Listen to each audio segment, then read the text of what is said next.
once again to AKT YouTube channel. Today we are talking with a dear sister friend who repatriated to Ghana some time ago.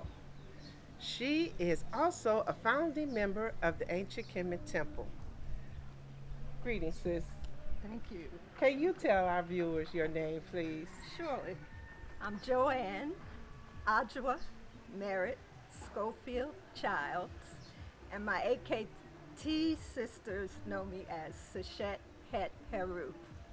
That's beautiful, beautiful. So, since you have been here, you have done so many exciting things. And one of them is that you have authored a book. Yes. It's an autobiography. Tell us in particular what this book chronicles. Okay.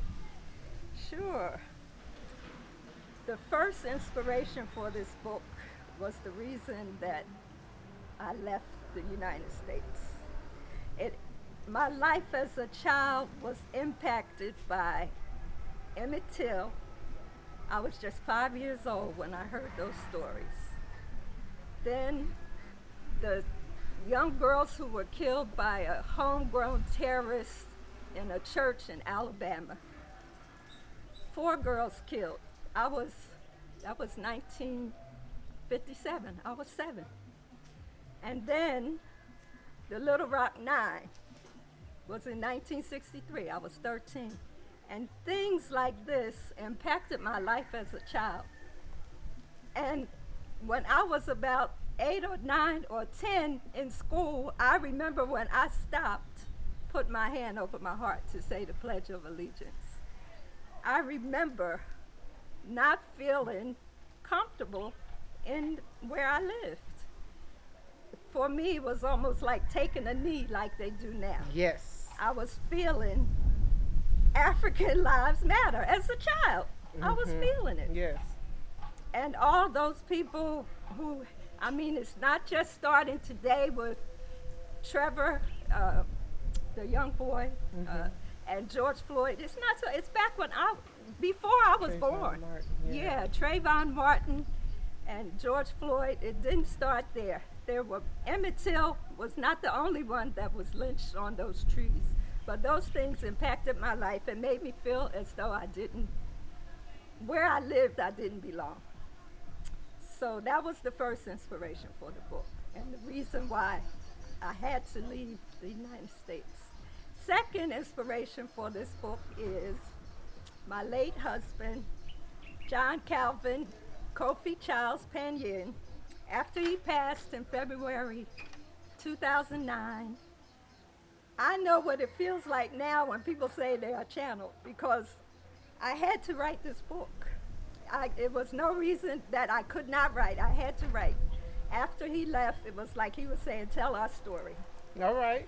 So that was the second inspiration for this book, and it chronicles our years coming, tells you almost how to do it and don't fall in the pitfalls that we fell in.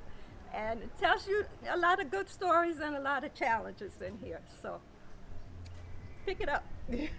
Thank you.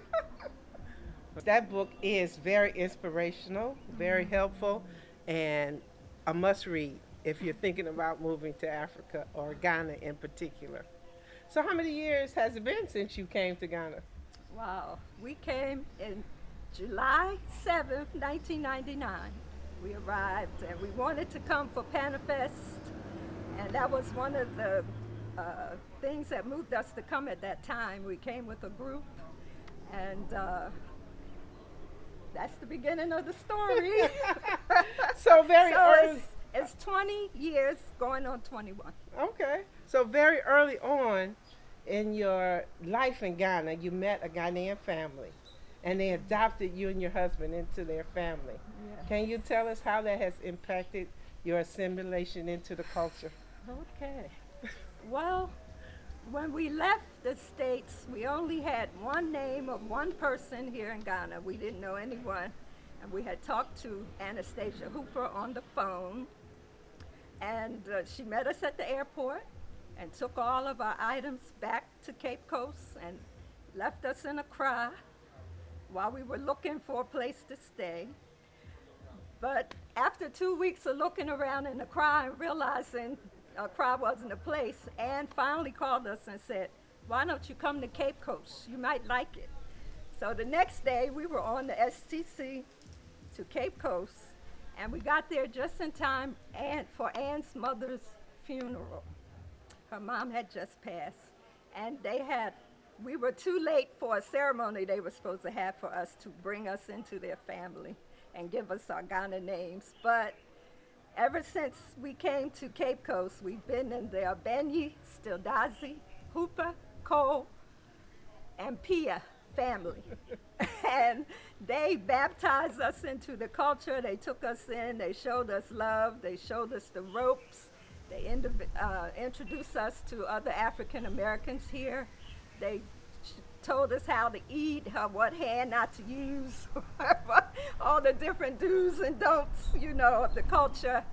They took us to the slave castles, the dungeons, and they just really baptized us into the culture. So that it's a good thing. If you come, link up with a good Ghanaian family.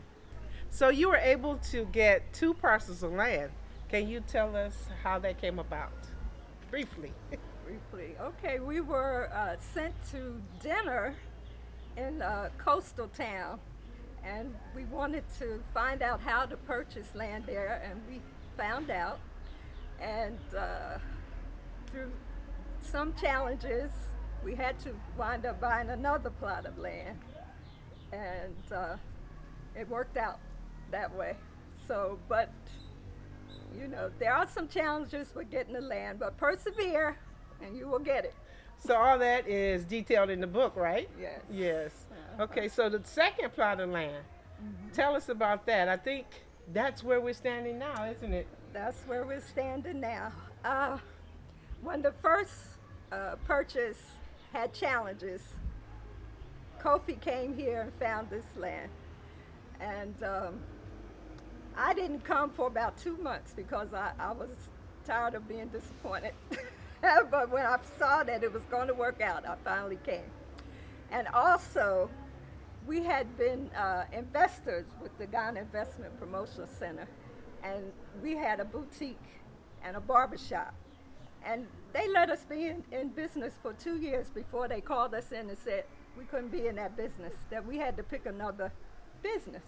So Kofi picked a hotel, and that's how we got a hotel on this property. And that's where we are right now, this beautiful hotel. How many rooms does this hotel have, please? 6 rooms. Yeah. We have 6 rooms. Okay, so how are you using this property now? Okay. For anyone coming, repatriating, who needs a home base and a place to settle while you check Ghana's terrain, you can stop by here, long term or short term.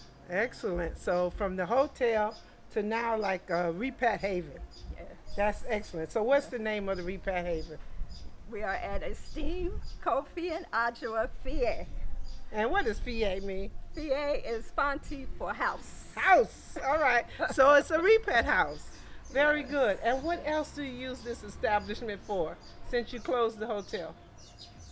Oh, we have a headquarters where the AKT, the Ancient Kemet Temple Sisters, have partnered with the Ledge Group and the Grand Rising Group on Facebook. Check them out. Peter Brown and Lisa Finkley. This is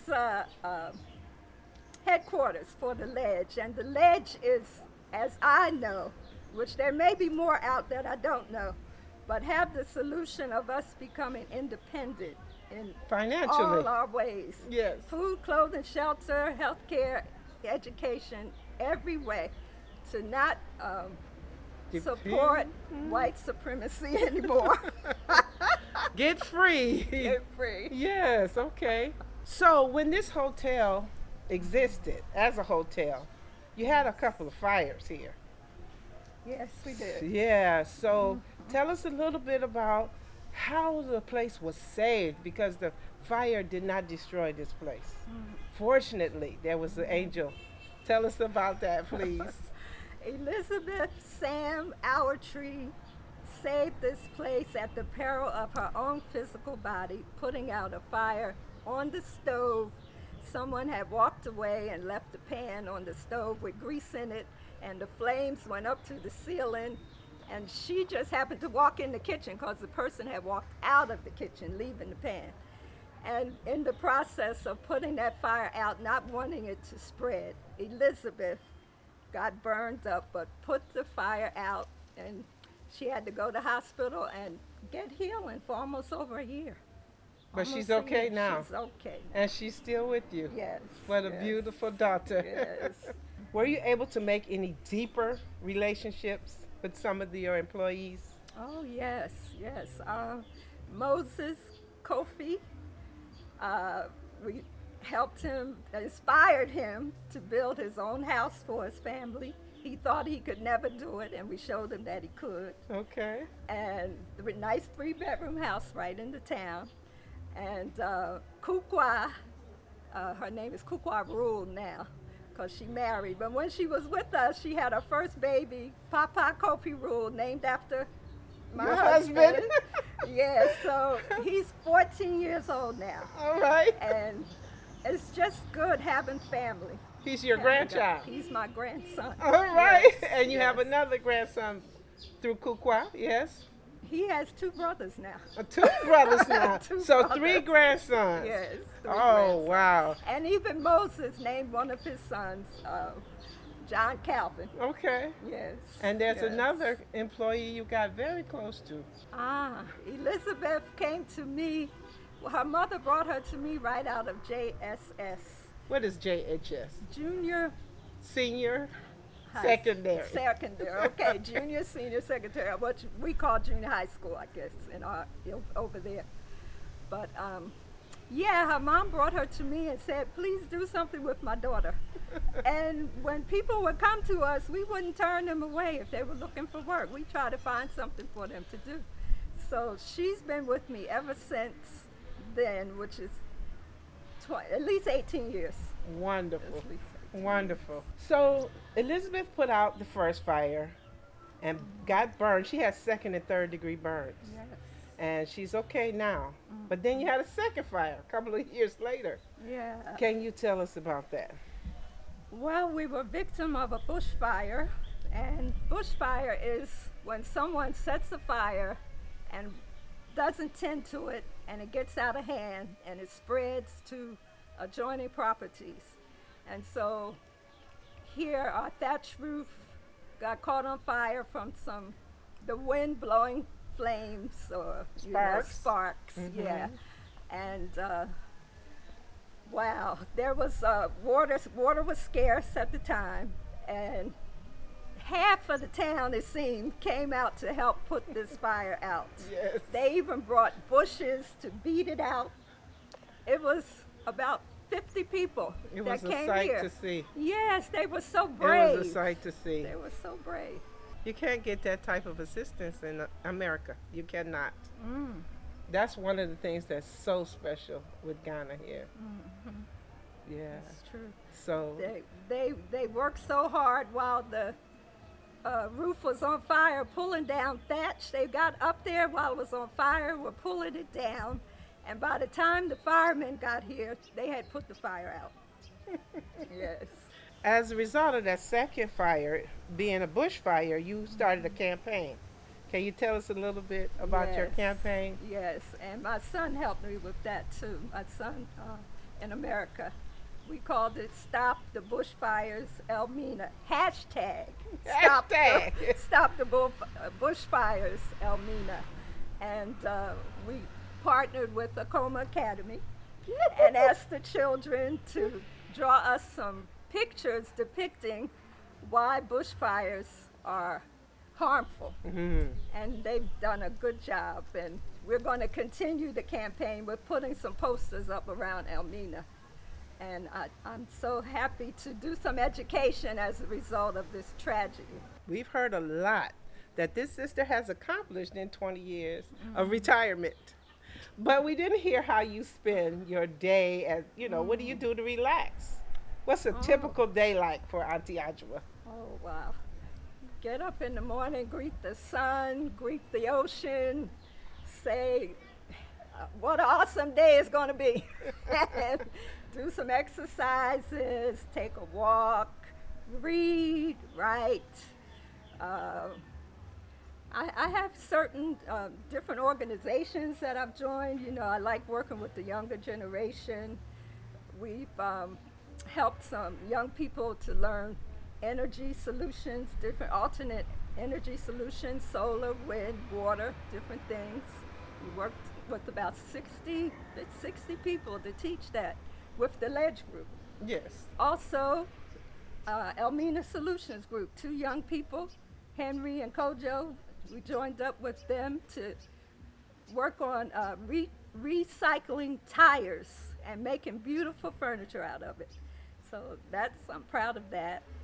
And the writing, we joined Ghana Association of Writers, and we worked with a Ghanaian author named Kofi Labi on his book, All Things Bright and Beautiful. That was fun. Yeah.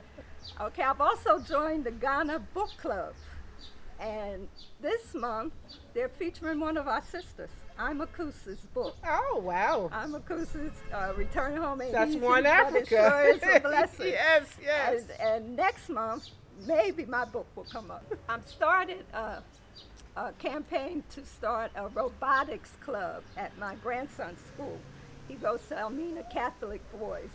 And I want them to learn how to make science and math fun. Okay. And they will learn how to make robots, and they can join competitions, local and international. So I'm happy for that. Excellent, excellent projects. You And, stay very, very busy. Got an organic garden going around there. Okay, we'll take a look at that as well. Yeah. So and what do you do just- with your produce? Well, right now it's only enough to eat, Okay. but I hope to have enough to share and sell. Okay. Yeah. Excellent. Yeah. You're a very, very busy woman. Yes. Yes. There's plenty to And I do. think Ghana is very grateful to have you here because you've done some wonderful things, and we thank Wow. you.